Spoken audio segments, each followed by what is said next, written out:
Turning everything on here. 3, 2, 1. And good afternoon, everyone. Hopefully, you're doing well on this somewhat gloomy Tuesday. I'm gonna dispose of my chewing gum, which is really rude of me. But hello, everyone. Thank you so much for joining this Tech Tuesday. Appreciate each and every one of you from no matter where you are across the globe. Thank you, thank you, thank you so much for joining. This is a special week, especially for the Porsche files when it comes to anything air cooled and water cooled, because this weekend is a very special event known as Air Water. Hello, Base Assassin 88, Carols and Pigs. You've been just a great advocate. Thank you so much. Alex Pachanga, my good friend, how have you been? Long time no see. Hopefully you're doing well. Alwar Berigal, hello to you as well. Hello, Amir, 1LE, good seeing you. Hick Jagger, nothing special, good seeing you. Thank you for joining. Let's see, Tukuru on Instagram as well. We love you, he says. Thank you so much, love you as well. Hello, Carol. What's up, my dude? Cool, says Alwar Berigal. Good seeing you, brother. Thank you so much. Dapper Daver, 710. All is well. Thank you so much for joining. Bonjour, Stephanization, who's been quite a, how should I say, a normal face here on Tech2sday for a few weeks. Appreciate your presence. What's up, Kick Diesel? Hello, Nerad. Thank you so much for joining. And for those of you on YouTube, thank you so much for joining this live opportunity for not only interaction, but also the opportunity to archive our moments and our discussions. And I also have a podcast network set up here as well. I'm thinking of switching over next week to also doing some stuff on TikTok because they have a live function there. And we're starting to grow a good audience there as well. So next week should be pretty interesting. But for the podcast networks, we have everything from Podbean, Apple Podcasts, Google Podcasts, you name it, Anchor, now known as Spotify Podcasts. If you ever want to listen to us, type in Bisimoto and you can find us, and we are there. Nice car lineup behind you, says Alwar Bergen. Thank you so much. A mix of classic sport compact and German, a mix of petrol and EV. We have it all going on here in the Bisimoto showroom. Today's topic, off-road, is asking, how do you say it? Off-road, it's tight, a little tight. Anyway, yes, we have a lot to talk about. Events coming up in Southern California. That crazy post I put up yesterday where someone took a render of a lowered, wide-bodied Tesla Cybertruck and infused a petrol engine in it. We'll talk a little bit about that because I have some questions I want to talk about as well. I am Chris Vance, says, Wande Kedu, Nake Kimere Dalon no. He's obviously from my country and Igbo like I am, speaking the same language. One means brother, how are you? And other Norma means everything is good. So thanks so much for joining. Can we see the great Cayman? Yes, it's kind of hard for me, Narad, forgive me because I have a lot of equipment going on here, multiple screens, multiple devices, and to carry all that over there will be difficult. What I'll do is maybe in one of my videos, I'll pull out and come back in and just focus on that alone. It's pretty cool. It's my first mid-engine Porsche ever. Started its life as an '07 Cayman S factory. I added a twin turbo system to it with a standalone EMS from AEM. And that thing made 450 horsepower and was a lot of fun. And then we built the engine to something that can handle over 1,000. And that's what's in there now. So we're showing from air to air to liquid to air intercooling. And it's a lot of fun and really quite robust and extremely balanced like you would see with any of the Porsches that are mid-engined. Above and beyond that, it has equal, if not more power than many 911s. So it's almost like the perfect Porsche as far as I'm concerned with creature comforts to boot. Let's see here. I need a Bisimoto 240Z, says Hick Jagger. We can make it happen. If it's this year, that'd be difficult. The team and I have our hands kind of full this year, but next season is definitely a possibility. Seal Camp for Life says username OTO found 7. I don't know if I'm saying it right. Username not found 7. Wow, says I am Chris Vance. Yes, thank you so much. Seal Camp for Life. I am very partial to Seal Camp. You see that vehicle right there? You guys can YouTube right there, Instagram right there. It's my Honda Insight that kind of broke a ton of records for Seal Cam's natural aspirator and still holds records till today, which is pretty exciting indeed. I need a K3V in my life, bro, says Awa Berigal. I love that car. Driving it out this weekend, drove it this past weekend to quite a few events. And long story short, if you want me to build a replica for you, the team and I are more than gung-ho to do that. It'll just take a little bit of time because we have quite a bit on our plate. F23B2 is the best motor ever, says username not found. That can be quite debatable. There are a lot of good engines out there, but I appreciate your dedication to the Honda platform. Thank you so much. Sounds mad, says Narad. It does when started, indeed. F-Series swap a Porsche, says username not found 7. I think I have a lot of Porsche files who hate me already. So that would just add a little bit more. Believe it or not, one good reason to infuse a Honda or F-Series, whether it's F20, F22, whether it's a B, A, or C version, the reasons to do that is if you have a power plant that's not very reliable. Now, Porsche Flat 6s and Flat 4s are quite reliable, extremely balanced, quite robust. The engineering is really sound from factory. Even if you go as early as the 3.0 air cools all the way up to the 3.6s, joining the 3.4s that we've had the opportunity to look for all the weak points on the 3.4s and then update them like we would a Honda motor using sleeves, pistons, rods, valve train. They are extremely, extremely reliable, robust, and sound amazing. So that being said, I tend to want to F-swap or Honda swap power plants that are not very good. If it's something like you have Porsche right there, no, that's not a good idea, but I think there's a Rolls Royce right in front of it. You can barely see it right there. That may be a good one to put a Honda motor in, either a V6 Honda. In our case, we want to do something more with electrons, but those vehicles are very nice, but their power plants are quite, let's say they leave a lot to be desired in terms of reliability. So doing something like that would be great, but to do in a Porsche, I don't know. It may be going backwards or just going linear, while on the same token, building a car that wouldn't be so exciting. Now, there's one caveat. If you have an air-cooled setup, and we've been thinking about this, I need to make a call around this as well.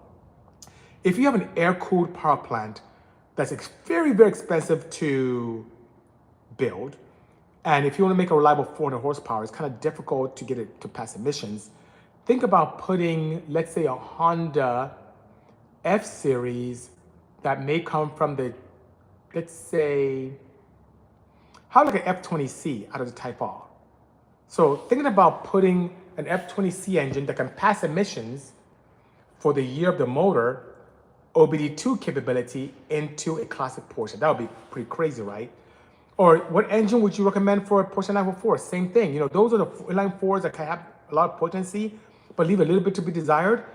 On the Honda realm, I wouldn't mind infusing, once again, an F20C factory engine and do a few mods to it. And with the factory style fuel system, you can surpass 400 wheel reliably on a stock setup, which should be quite potent and then pass emissions. That'd be cool, right? So that's quite attractive indeed. Thanks for the hearts. Appreciate that indeed, guys. And you never know, we may build one of those here at Bisimoto. Been following you since your single cam overhead days, says Kick Diesel. Thank you for the support and advocacy. Really, really appreciate that. Please come back to import drag scene, says Aloha Gold Buyers Maui. I would love to. Never really quite left, but the thing is that market became a little bit different. I think different is a proper descriptor for the scene. When I raced, it was, I'm trying to choose my words carefully. I wouldn't say more prestige. I wouldn't say, in other words, there were rules in place that kind of made the playing field even. And if a certain platform had more of an advantage over others, rules were put in such a way to give some kind of parity within the power plants and the classes. In natural aspirated all motor, there were no traction control systems allowed, no nitro allowed, there were weights involved. There were advantages for people who ran unibodies like we did, full unibody versus a tube chassis car or back half. Things were there to allow vehicles to be in parity. Nowadays, I don't see the rules. I see a lot of complaints from modern day racers about putting rules in place, which a lot of them help with our safety, right? It's not as enjoyable or as, I would say restricted is the word. It is not as professional as it used to be. So that kind of turned me off to it. There's a lot of wrong what you brung, people like that. A lot of complaints instead of people running their cars that rather run their mouth. That kind of made the drag scene and the import drag racing a little sour for me.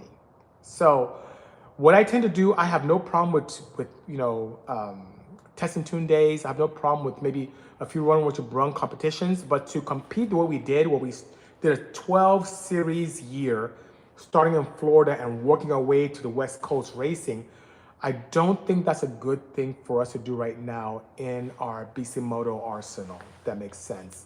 And it's primarily because of the scene. It's how the scene is. It's just, I won't call it a degradation, but it almost is, from this professional series with their rules and regulations in place to now those rules aren't quite there, and it doesn't make it as enjoyable or as fair. Because I got pleasure out of really pushing the envelope in my single cam engines to try and raise some of the K series guys and B series guys and A series guys, because we're all kind of placed with weights and dimensions in parity. And if the K series guy gets a little bit of advantage, it pushes me to do further. It's not where you can just run with your brung, which or the more dangerous your car is, the faster it can be because it's light or cut up or no cage or no license. I'm not interested in that. It's just a little different now. I think bike carbs is more efficient than Weber carbs. And you, says Stephanization? Now that's a good question. There is a company known as Fast by Gas. Fast by Gas is a company based on the East Coast. They had these, instead of barrel time with a throttle body, they had these slider carbs where you can just, you have the hole and you have like a plate in front of it and it just opens up, so you have this full flow. And the metering of the fuel was through a needle, which is supposed to be in theory very accurate, versus a Venturi with a Venturi inside that, or an inner Venturi and an outer Venturi. And what I found with Fast by Gas is that I had limitations with cross-sectional areas, so I limited how much flow I can get in my engines. I tried those. And the atomization seen with those electron carbs, which is what they were just marginally better than that of the Webers, side of Webers. So because I was able to get 55 DCOSP Webers, and then companies out in the West Coast, especially some guy with the bug companies, can go even larger and larger, and go larger than 55. You can get 60 custom side drafts.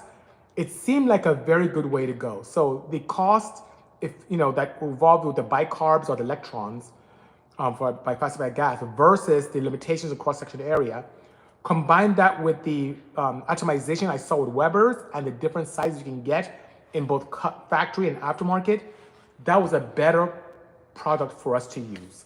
And later on, if you want to go to injection, there are so many companies like even Redline Weber themselves that make bolt-on ITB solutions that can bolt onto your Weber manifold. So from a cost efficiency perspective and cross-section area which was available, I couldn't shake a stick at Webers. When I had limitations with Makunis, which I loved for quite a while, they were very tunable, much easier tunable, because they didn't have that many things to play around with as you do Webers, but they were very, very, very efficient. I ended up going to Webers, and Webers ended up being something that was very, very, very nice indeed. And no little wonder that companies like Ferrari and Maserati and Alfa Romeo were using them as factory issue. They're just really good, usable setups, Do you have any updates on the Boxer clutch? Oh yes, Amir, forgive me. Thanks for the reminder. It's just been a crazy week. Today's Tuesday. Yesterday was bananas. Today, I'll be departing the office in about 2 hours to run around as well, because I have meetings on and off site. I will go and check for you, okay? Thanks for the reminder. Right when we're done with this interaction today, I'll go upstairs to my mezzanine and check on that Boxer clutch for you, okay? Hang tight. Let's see here. Ever thought about going back and crushing our single cam records with the new tech?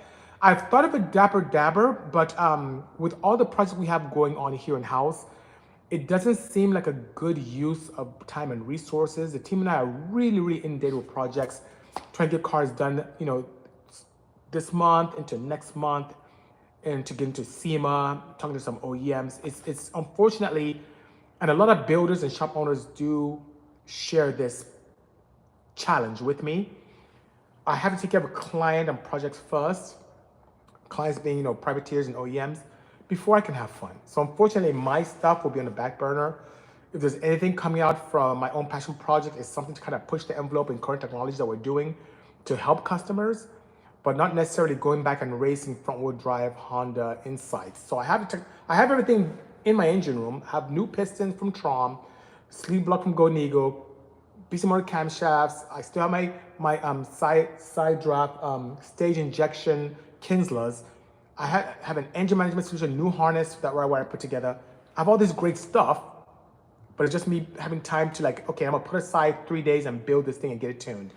I just don't have that kind of time to spare, unfortunately. Got a 2001 Honda Accord 4-door, says Ty Wayne 01. With the 5-speed, do you know anything about the F23A? I know quite a bit about the F23A. The F23A is a very similar older sibling to the F22A. Has a little bit of technology that also crossed over to the F20C and F20Bs you may see from newer Honda engines. The one thing I love about the F23, even versus the H23 or H22, is that the sleeves are not those weird ones that have this coating on it where you cannot bore them out. So it has a standard ductile iron impregnated into aluminum sleeves. So if you need to go oversized slightly on F23A, you can do it. The stroke on that are 97 millimeters. The girdle on the cage is absolutely beautiful, much stronger than you'd see with other engines, has the girdle that's quite robust. So I know quite a bit about that. The one challenge with the F23A, even though they exist in non-VTEC and VTEC applications, mostly VTECs are the very popular ones, are the port cross-sectional areas. They're relatively small compared to the earlier F22As. So if you want to make a ton of power natural aspirated, you are limited to your ports. If you want to have a lot of fun boosting, you can make a decent amount of power. But natural aspirated in that whole single cam F series line, the F22A, A1, A4, A6, those are my choices because those heads flow as much stock as many ported B series. And as you think about how internal combustion engines work, the potency, the ability, the cap for making power typically sits in the cylinder head. So that's the way to go. Also got some questions registry about constructed vehicle registration, says Amir 1LE. And my knowledge there would be quite limited because I'm actually trying to get into that. We have a special constructed vehicle here that needs to be registered, so I'm still going through the process. You can ask some questions, but I may not have all the answers for you at this time, but coming soon. In a few months, I will be an expert in such a realm. Do you still have emission tests on 25 plus cars in Cali? What the, that sucks. Yes, we do. California, unlike many, and this is from Mickey, the mechanic is asking this. I think he's in Texas, based upon his avatar on his screen name. We used to have a rolling 25 year, which meant, for those of you who don't know what he's talking about, to every 25 years in California for quite a while, if a car is 25 years or older, you don't have to worry about emissions testing or going to smog it. And that gave us this nice little loophole to have a lot of fun with older cars and build them and do whatever we want, not have to worry about smog or catalyst or anything. We just have fun with those cars. And they just made those cars very appealing as well to us enthusiasts.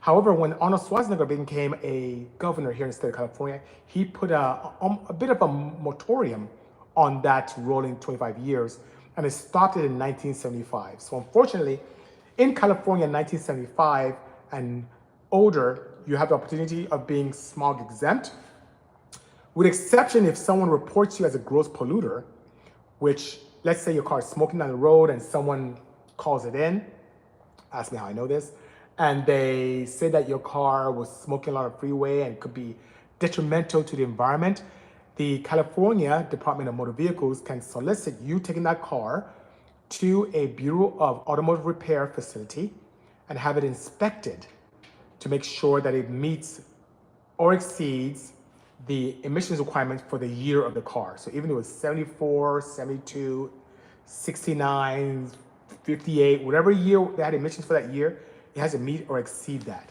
And they have to do a physical inspection and also a probe in the exhaust pipe to see what the compounds of combustion that are eliminated from the tailpipe. So yeah, it's sad. I mean, if I became in power, if I had the opportunity to become a governor or someone influential that has something to do with California Air Resource Board, I would reinitiate that 25 year because it's really good, and I really did a great job in assisting us with, you know, hot rodding in California, period, let alone Southern California. But I also have this other mindset around what I think about emissions. We sometimes lose sight of why emission standards are there. They're there to allow us in a perfect world to have a cleaner environment in terms of the air we breathe, in terms of vegetation and everything that goes on to make us safe for ourselves and our children, our parents. And long story short, I think those in power, not being scientists or automotive enthusiasts, don't quite understand. I've lost sight. So yes, I agree with sometimes they do tend to push the agenda in terms of EVs. I think that's the solution. When there's a combination of that, and there's some more opportunities. Even though I am very partial to electric vehicles, that's not the be all end all. And above and beyond that, I really feel that if you have a car, let's say it's that Cayman right there, twin turbo. If that Cayman, no matter what fuel I use, has equal to or better tailpipe emissions than factory, it should be allowed to pass. So if I'm running E85 on that, which I do, and my tailpipe emissions are cleaner than factory, which it is, I shouldn't be vilified for doing that. I should be able to have a probe in my exhaust. Charge us a small fee. California loves taxes, right? Charge us a small fee to have this exemption for modifications. You know, call it a modification exemption bill, okay? Call it a MEB. And with that MEB, you have the opportunity to have a modified car, but it has to pass emissions. It has to be equal to or better than a year. Then we can all have all the fun we want. Otherwise, you know what happens, guys? People get illegal smogs, or people put their car back to stock painstakingly. They pass emissions, and when they get home, they redo the car, take everything back off, and put their normal stuff on. And net, we're not helping the environment, right? So that being said, that's my thoughts. That's why I feel that should happen with the environment, and it's so unfortunate, you know? How is the F23 motor, says Taiwan01. I mentioned that earlier. Has a decent potential with the stroke and capability. Is just limited with the valve train and the head in terms of flow. Different, you're so, oh, there you go, Speed Camp. For those of you who know Speed Camp, this is my very, very good friend, Roger. He was one of my first sponsors years ago. He was the one who even went injection when I didn't even know what aftermarket injection was. I remember he had Speed Pro, was his engine management system of choice, way ahead of his time. We used to call him Roger 11.0 Scalise because he tried forever to break into 10s. It was always 11.0, 11.0, 11.0, 11.0. Finally got there, but just had this very nice knack for hitting 11 flats consistently without qualms. So thank you so much, Roger, and I'll see you soon on your birthday, which is coming up very soon as well.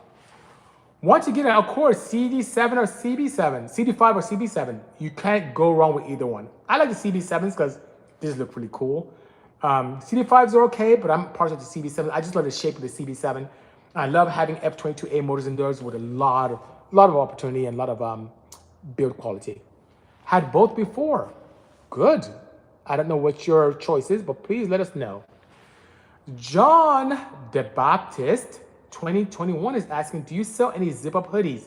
I don't know if you're a spy or if you had the opportunity to become psychic, but my daughter and I were talking about that yesterday when I was dropping off to school.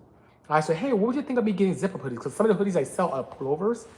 So I want to get some zip-up hoodies. So John, based upon my discussion with my daughter, Dearest, yesterday, and the fact that you brought this up, I'm going to work diligently end of this week to put together some Bisimoto zip-up hoodies because they're nice. I wish I had one on right now. Instead, I have this kind of members-only jacket, but a zip-up hoodie would be pretty nice indeed. So yes, I don't sell them yet, but expect them to come up very soon. You ask for it, and I shall supply it. I love how you innovated the NA racing scene, says Aloha Gold Buyers Maui. Thank you so much. The thing is that we had no other option. So for those of you who may not know, I started racing as far back as 1994. Street racing, Hondas, and so on and so forth. Had my CRX, which was a lot of fun. Unfortunately, in the mid to late 90s, you couldn't just go to a Bisimoto and buy parts. You couldn't go to Amazon, eBay, you couldn't call Speed Factory. There was none of that existed. And if you want to go fast, you kind of had to figure things out yourself. And if you didn't have the capability of figuring things out yourself, you were just slow. So those individuals who kind of reigned supreme in sport compact drag racing at the time were innovators, and we were forced to do that. Now, were we islands? No. Just like today, and as I work with my team to create wonderful creations, it's not just me. At the time, I had to solicit the input and influence of old school hot rodders. So those guys from the 60s and 70s who did all kinds of things with Camaros and the Mavericks and their Barracudas and all that fun stuff, whether it's Ford, Dodge, or even Chevrolet. Whether it's people like Ed Iskandarian or Nick Arias III. I mean, you have to pick their brains, John Concialdi, so on and so forth, to find out what did you do back in the day to make your cars go fast, and then you kind of take that same technology and apply it to your Hondas, whether it's tri-wire versus 4-to-1 headers, whether it's camshafts and cam gears, whether it's going more lift and duration, whether it's putting larger valves, putting the heads, putting bigger valve seats, you name it, higher compression, bigger bore, sleeving. I had the opportunity to be part of the very first Honda sleeve block ever by Mike Coftree. He was with Benson's at the time, and Benson's was in Orange County, a very small machine shop that primarily worked on domestics. Yeah, you wouldn't know that based upon their business nowadays. And Mike Coftree had this great idea because we kept cracking blocks to kind of bore out all the factory Honda blocks and then put in ductile iron sleeves. I remember the first one he built, he gave to me to put in my CRX. I put it in, and when I first filled it up and built it, the oil mixed with water. He's like, what the heck? What happened was his sleeves were pressed in, so the water in the water jackets got into the oil crankcase. So he came up with a very simple and elegant solution, which was using JB weld around the bottom, pressed it in, and then boom, sealed. And as we became more and more prevalent and successful with sleeving through RS Machines, RS Motorworks at the time, that Richard Salvador and I started in his garage, we had the opportunity to continue to push the envelope and have a lot of fun. And then other companies came on, Darton, Gonigo, everyone started, then before you know it, sleeving just became a thing. But rest his soul, he's no longer with us. Mike Hoftree was a father of American Honda sleeves, or Honda sleeves, period. And I was very honored to be part of that. So once again, what is my main emphasis here? Yes, thank you so much for the kind words around innovation, around natural aspirated drag racing. But on the same token, I could have done that without the support of some very talented people, which I continue to do today. I couldn't do what I'm doing here today without my team here either. Let's see here. Random question says, I need TV. Are you going to be at the Fuel Fest LA this year? And if so, what car are you taking this year? Great question. So it's so sad because I love Fuel Fest. It's an event that years ago had the opportunity, thanks to the fans from Fast and Furious, in particular Paul Walker, would invite me to the event. The first one I went to was at the Anaheim Angel Stadium, and it was packed, it was pouring, but we still attended that, and it was still just ridiculously packed. And with Paul's passing, Cody has now taken the helm of that. And Cody wrote to me recently to ask me to please come out to that particular event and participate and even speak, which I'd like to. Unfortunately, that same weekend is Electrify Expo in Long Beach, and we're launching a car there. So Electrify Expo is Friday, Saturday, Sunday. Fuel Fest is Saturday, primarily the afternoon through the evening. So what I'm trying to do is attend Electrify Expo on Friday, attend Saturday morning, hot tail it out to Fuel Fest with the K3V, the pink and gray 935 tribute, and then go back to Long Beach for the event on Sunday to tie everything up and be done. So that's what I have so far. It's neat TV. I will keep you posted on my activity, but that looks like what I'll have going on. And we're trying to see what we can do with the team from Fuel Fest to manage my interaction there. So hang tight and hopefully I do not disappoint you. I don't know says, question, I have a mobile detailing business. Would that qualify as an automotive industry to go to SEMA? Yes, it would, absolutely. If you are a SEMA member and you have a mobile detailing business and you're in the industry and you have a certain amount of revenue when you register as a SEMA member, there's a certain amount of revenue that you have to submit to be able to determine your fees, and just put that number in and the fee should be quite nice and you can attend. SEMA is a wonderful place. For those of you who know what SEMA is, it's a large show in Vegas, which happens typically last week through first week of November. This year is the first full week of November, and it's a place where aftermarket, in terms of performance, reigns supreme. Whether you love cars, motorcycles, trucks, you name it, that is the place to be. It is the mecca for everything aftermarket and automotive. So, if you haven't had the opportunity, it's industry only, by the way, with exceptions of Fridays that allow some public to come in, and Saturday and Sunday after the event is like a big SEMA fest, which is like almost like a big concert with music and cars alike. They tend to go hand in hand, right? So that being said, if you haven't attended SEMA and you're in the industry with a shop or you're affiliated with a shop, you need to go. I'm always there. I think minimum we've ever had, it was like 4 cars. We used to have anything from 4 to 7 cars on display at SEMA. It's great. It's a great place to be and just absolutely fantastic. Let's see here. All right. More questions. Hello, Brilliant Detailing Services. Thank you for joining. Appreciate you. Oh my God, I missed so much greetings. Greetings to all of you. Thank you so much. Okay, let's see here. Your race cars look sad in the background, says ITB Kevin, who, by the way, is a good friend who started as a customer. There's this awesome 4-door Civic, old school EE style, EF style. And he said, looks sad. Yeah, it's just there, still there with parachute, still there with the dash, still there with the shifter, still there with the, you know, all the accoutrements and safety. I think I need to update my cage for my certification. I think my cage expired last year. So I need to take that to Irwindale, to NHRA to get it redone, you know? Members only jackets, username not found, saying this. By the way, Kevin is very sad the fact that I've actually transitioned slightly into filling up my car with electrons versus filling up with petrol. Even though he understands as an enthusiast that going fast is the name of the game, and for me to run low nines with a bone stock factory Tesla Plaid with just slight modifications is amazing. On street tires, by the way. I'm telling you, Kevin, you drive that Plaid and you floor it, it will change your mind. When you come by next time, I'll make sure you have a whirl in it. I think you'll find it quite appealing indeed. Let's see here. Benson's, yeah, just cheap? No way. Guys, we are graced with an amazing presence.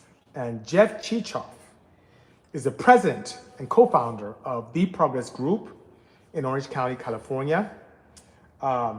This gentleman is just amazing. So you talk about the insight, talk about my CRX, me breaking records. It doesn't matter how much power I make. It doesn't matter how much power I made. If I couldn't put the power to the ground, it was rubbish. And Jeff Chichoff and his company were able to successfully allow me to have suspension components that allowed that impeccable adhesion. I used to get, I don't know if Jeff remembers this, but I used to get protested with that car all the time because people thought that my suspension was controlled by my AEM and that was illegal, and it wasn't. It's just Jeff and his team did such a great job with evolving in my rear and front shocks that the front stayed planted and the rear, when I stayed, will come down and stay down, and as I took off, will gradually come up. And it was just this wonderful orchestration of everything physics and hydraulics that was just amazing. Had nothing to do with electronics, was well within the rules, and was absolutely fantastic. I used to cut 1/360 foots with that all day, all night, and just broke records. My first natural aspirated car to hit 150 miles an hour was that car right there. And that was thanks to Jeff and his team. So Jeff, thank you so much for all you did for me and the team. Thank you so much for joining us on this Tech Tuesday. I miss you. I need to come visit you guys again and do a Tech Tuesday from your facility. And I look forward to working with you again in the nearest future. All right, let's see here. Now he's gonna get batteries blast. Oh, stop. Of course I love my batteries. I just love anything that makes me go fast, Kevin. You know that, you know. I prefer the CD5 because of SIR. Yeah, the CD5 SIR is pretty nice, but they're very difficult to get out here in the US. But nonetheless, it's neat. TV says, okay, for sure. Just wondering because I had some nice pictures from last year of your Porsche. Yeah, last year I had the black Moby, and that one right now, for those of you who don't remember, it's a black, large 935 Moby Dick, super wide, as long as my dually truck. It was a collaboration between myself, Errolson Hugh from Acronym, and also the Kaiser concept artist, who you guys see is extremely talented here on Instagram, or on Instagram for you, those of you who are watching on other platforms. And that vehicle is now at the prestigious Peterson Museum on display for the We Are Porsche exhibit. And then we kind of, as I put that in, I kind of grabbed the K3V, so that's now back with us. It was a lot of fun. Did some new modifications to the K3V's firmware recently to play around with my BMS control, and had some success fast charging this weekend, which is great. So I was very excited to see that. And I'm going to extrapolate all of that technology to all of the builds here in-house for clients and for ourselves as well. So yeah, we get to, in the event I go by there to Field Fest, you have the opportunity to photograph if you're there, something a little different from the team Bisimoto. I have a Volt, says is not there. Think the aftermarket will allow for battery replacements as car gets older? Yes, it would, but it will require some customization. So the Chevy Volt, which by the way, if your batteries get older and you start getting some degradation issues, Chevy still sells that T-shaped battery pack brand new, and it's pretty relatively cost effective. And that battery pack brand new is made by LG Chem, and they have thousands of them in inventory. So you may be okay for the next couple of decades. I don't know if you'll still be driving a Volt by then. If you do, kudos. But if you have any challenge with degradation, you can easily find replacements for that. Because of its T-shape and the configuration with the BMS and how that's configured in that chassis, it would be slightly cost prohibitive to update the batteries to something else unless some engineering firm did the homework for you. To do yourself can be quite interesting, quite expensive, especially since that BMS that you may use will have to output the same kind of CAN information out to the network as the factory did and keep everything happy. So there are opportunities for those batteries that are a lot more robust, a lot more power and energy dense and lighter to fit in that configuration. But it's just making everything work together is where the expense comes to play. If you just want a bolt-on replacement, Chevrolet has it for you in spades. All right. Wow, someday I'd like to work in your workshop. They are magnificent, like Bisimoto. Astra, Elfin, 19, we're always looking for great people to join our team. I was just talking to Jonathan about that yesterday evening and how we need to expand fairly quickly in the short term. So yeah, please keep in touch. And if you have a resume, send it to sales@bisimoto.com and Lindsay can look at it. And if she likes what she sees, she will bring you in for an interview. Supercar Sean, greetings, brother. How are you? Long time no see. Supercar Sean is a very huge automobile aficionado, someone who I respect very much. Thank you so much for joining this Bisimoto Tech Tuesday. Hello, username found7. I'm not found7. I appreciate your input here. Huckleberry Finn, hello, brother. How are you? He says, what does K3V run in the quarter? I haven't timed the K3V in the quarter mile. I haven't had the opportunity to get the drag to this quarter mile. I did do 8th mile and it ran 6:28, almost 6:30, 6.3, which is quite impressive indeed for a very big, how should I say, tribute Kremer. Much better. All my best to you as well, Jeff Chicho. Giovanni, hello, how are you, sir? Thank you so much for joining, brother. Thank you so much. It's been a long time since you and I interacted with each other. Hope you're doing well. I know, I never stopped talking smacks with ITB Kevin. The funny thing, Kevin, is that I felt the same way for many years. I was not an advocate of EVs at all in about a decade or so ago. And I just didn't want anything to do with them. Even slightly less than a decade, I wouldn't even sit in one. You couldn't pay me to do that. So I completely understand your, how should I say, lack of enthusiasm around that particular type of propulsion. But after building the K3V and experiencing it, like Jeremy just mentioned a moment ago, it just changed my mind. To have a 0 to 60 of 206, to be in California, not worry about emissions, to be able to have a Porsche that doesn't leak, that it starts up each time, doesn't stink up my garage, where I can get a ton of attention for being relatively quiet. It's not completely quiet, it's relatively quiet. It has a nice whine to it in the background. It is a win-win. And just think about it, guys. There's also a very beautiful economic component to that, Kevin. And that is, if I were to build, let's say, a 600 horsepower 930 and wanted to pass emissions and use a flat 6 engine, do you know how much it'll cost me to be able to get that to make the kind of power and be emissions friendly and still not smell like crazy or have challenges and still be extremely reliable? It'd be easy, a couple $100,000 just in the engine itself, let alone you having to really update the gearbox to be able to handle that kind of power, change gearing to make it a lot of fun, so on and so forth. But with an EV conversion, you can do less than half of that price. It's emissions friendly. It's in such a way that it's set up. So for example, Huckleberry who's here, or Jeremy who's here, we're updating his system to whereby and I spoke about this sometime last week, where the drivetrain stays the same, right? Because it's quite robust, can go hundreds of thousands of miles without qualm, and has a brushless 3-phase motor, very efficient, 90% efficient, amazing. And then you can update batteries as technology improves. So the time comes where he has access to more energy or power dense batteries that are lighter, the car get better and better, the BMS can stay as is, and the batteries update, just like we talked about the Volt, but it won't be super cost effective. That can happen. We're laying up his car to also accept the new NACS setup. So when the time comes where there's a lot more NACS or Tesla chargers around this area, it's very, very easy to be able to just change a plug, and within hours, it can be adopted to use that opposed to CHAdeMO and J1772. There's just so many opportunities there in terms of it just being fast, and he would smoke any 930 that he comes across. A 930 will have to make well over 900 horsepower to beat him, which is amazing indeed. So Kevin, you and I have known each other for years. It's all about racing, winning, doing well, having fun, living life. I'm telling you, this propulsion is the way to go.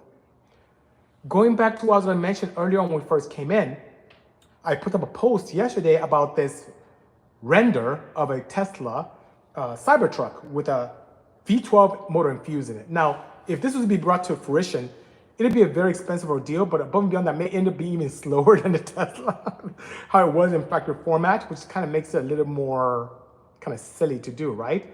But the interesting thing is that at the very bottom, I mentioned a type of criteria where I may be okay with something like that, and that's if it ran off of hydrogen. There's hydrogen technology nowadays that allow for very, very clean emissions, and also the sound that some people and rumble people tend to be accustomed to or envelope when it comes to internal combustion. And honestly, guys, whether it's with this Cayman or my minivan, which all run on alcohol, by the way, and even this race car here, all run on alcohol because I wanted to feel better about what I was doing when I was racing and having fun. it still has that small component of hydrocarbons that exist that can still go in the atmosphere and form oxides of sulfur and oxides of nitrogen, which I don't feel good about.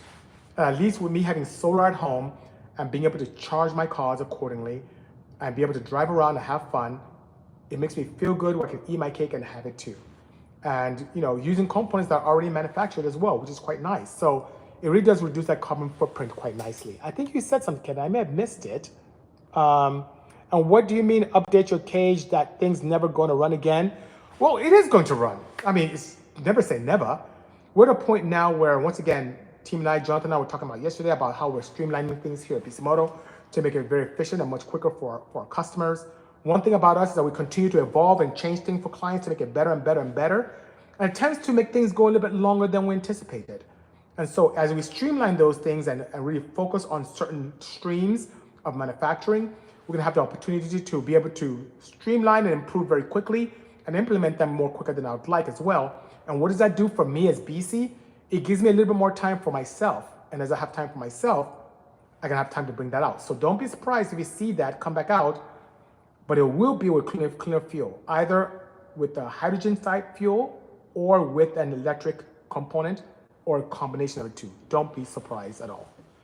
Kuya Tokistar, how have you been? Hopefully all are well. Traction control EV cars, Giovanni CP Motorsports is asking, and that is a need. That is absolutely needed. The one thing that I experienced in the K3V and the Mobi is that I have to go back and tune my vehicle control unit maps to allow for any type of decent driving. And what I mean by that, with electric vehicles, you can have 100% torque at 1 RPM. Yes, with all of our cars, whether it's mine or the client's cars here, we can throw 700 pound-foot of torque at 1 RPM. And that makes for a very glorious takeoff, for lack of a better word. And being that it makes for a glorious takeoff, doesn't make for a very enjoyable drive. You're just smoking tires left and right. It gets kind of expensive with tires after a while as well. So we use torque management and tuning to do that. Now, there's another caveat there where you can use a slew rate type of control, like most manufacturers do, and some aftermarket do as well, and we are implementing here in-house as well, to allow you to have the best traction. And with slew rate is like think of it as an RPM over time. So a rate of change of RPM over time. We know that your car, let's say if I converted that vehicle, right, that I came into EV, I know it's impossible for me to get 0 to 60 in 1 second. So if I see my RPM go, or my speedometer go from 0 to 60, or my RPM shoots up to where I have a 1 second 0 to 60, I know that's wheel spin. So I know that's something like 2 seconds, 199, 2.1, 2.2, maybe more realistic. So whenever I see a rate of change of acceleration that exceeds that, I pull back torque to match or be close to that. And that's what slew rate does, all using electronics, but we as tuners have to program that in. And that's kind of what sets us apart from other builders out there in terms of EV solutions. A lot of them are just engineers who happen to build EV cars. They've never tuned, never had the opportunity to play around tuning vehicles that are internal combustion. So they don't quite understand the tuning aspects of making cars really handle or drive a certain way. While ourselves, we've raced, we've tuned for decades and just built really cool cars. So we can take that same ethos and put it into electric cars and make them a lot of fun, just way faster than we're accustomed to, which is quite amazing indeed. Let's see here. You let me drive the K3V and I still don't want it. No, you didn't drive the Plaid. You haven't driven the Plaid at all. Wait till you drive that. K3V is very analog. And for you, kind of used to traction control and launch control and that fun stuff, analog can really scare you. And guys, for those of you who don't know, the K3V is it's like a old Porsche with this new technology, but it's up to you to drive. It has mechanical brakes. Unlike what we're doing for Jeremy here, it doesn't have an eye booster. It has just full mechanical wheelwood brakes, no assist, no traction control. It's kind of almost wrong with your brain when it comes to your foot. If you get into it, it can go sideways easily. It's just bananas. So other cars have a little, you can put nannies in them or can move it. I can tend to tailor to what the customer wants. And that being said, the Plaid is just, it feels like that, my Insight, but better, Sure, it's easy, just don't register in California. I wish that was the case, Kevin, but the EPA is really coming down on speed shops from Diesel Brothers to the guys out in Colorado. I just thought of their name the other day, it kind of escapes me, to Evans Tuning. These are people who are out of state and they still got popped by the EPA, because the EPA is a nationwide entity, not just a California, like the California Air Resource Board is, which is quite unfortunate indeed. What are your thoughts on repurposing Tesla cells and Orion BMS for an EV conversion, says Thrax Squad or the X Squad? Here's my challenge with what you shared. I do like the Orion BMS. That's my go-to. I love Orions. They are, when it comes to engine management solutions, it reminds me so much of the AM Infinity in terms of what I can do. It balances cells extremely well. It's a little more expensive than other units out there, but I love it because of it, because of the capabilities. Allows me to torque manage based upon state of charge and temperatures. Allows me to do wonderful things with fast charging. Allows me to do wonderful things with standard charging. It is just a monster. It sends out data so I can use it for determining state of charge and health of battery. It's just an amazing BMS. However, as a performance guys, you see Kevin and I going back and forth. I am partial to cells that are more power dense than energy dense. So what I've seen with Tesla cells and their battery packs is that they do have a decent footprint. They do great with energy in terms of where you want to get range. But when you pulse them for power, when you floor it, it tends to sag voltage a lot. So I can take a Tesla motor with Tesla batteries in a car, same weight, do a pass. Take the same Tesla motor, same car, same weight, add weight to it to get to the same weight as Tesla batteries, put another battery pack from LG Chem that's more power dense, and the car's faster. Because if you have a 400 volt system, you start at 400 and you floor it and it sags with Tesla cells down to 320, you're only getting power of 320 volts to your motor. You take another setup and you floor it and it's more power dense and only sags to, let's say, 360, you're now making power at 360. You have that 40 volt difference, which 40 volts is a lot in an electric motor. It's a lot in terms of power. You'd be much faster. So I don't like the footprint of Tesla cells. I don't like the fact that they are very energy dense and take a lot of footprint, are quite heavy. I tend to lean more towards power dense batteries and using Orion BMS for those. And my manufacturer of choice is LG Chem. Okay, let's see here. Some great support, some great questions here. Something went wrong with my stream. How's my stream so far? Hopefully you guys are okay. Hopefully it's not messing up too much. Hello, Concept 3. Thank you so much for joining. Good seeing you.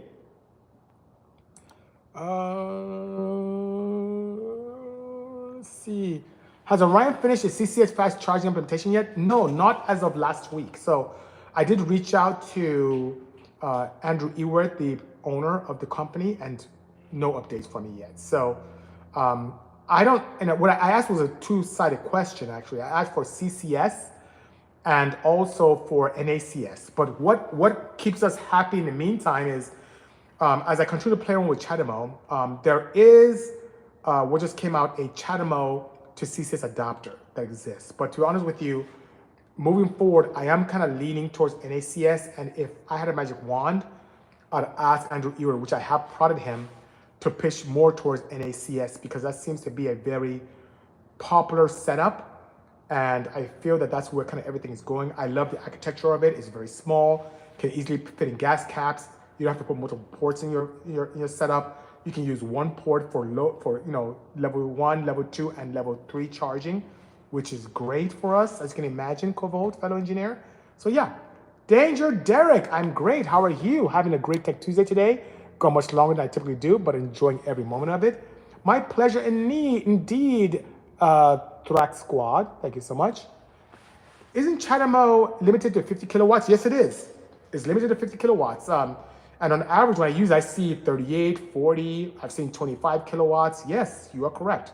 So in terms of how quickly it can charge a decent sized pack, it is limited, but it's a very straightforward protocol, and one where I'm surprised more people don't use, because it's very unfortunate that a lot of companies out there really with the opportunities and abilities to explore, my watch is telling me to get up and walk, to explore fast charging, and they don't. A lot of setups have as big as 64 kilowatt hours and slow charging. So yeah, unfortunately, no. What I have done with a couple of cars in house that have CCS is I've used something from another company based in Belgium. Drawing a little bit of a blank on their name. I think it's Avantix. So I've used their stuff, but that's an additional almost $2,800 in components to add that to a vehicle. And we're still in testing with that as well. So I keep you guys posted with how much success we've had with that. Well, guys, it's been a slice of heaven. I really appreciate you joining me on this wonderful Tech Tuesday and for all your wonderful questions. I will be interacting with you next week, Tuesday, as well, as we get into a new month. Hopefully everything is great. Hello, Uncle Big Elmer. Good seeing you. I'm great. Just signing off. And in the meantime, stay safe, everyone. For those of you in Southern California, please stay safe and dry. I saw a mishap on the way to work today, and hopefully none of you get interacted with such a way. But take care of yourselves. See you soon, and cheers. Bye-bye.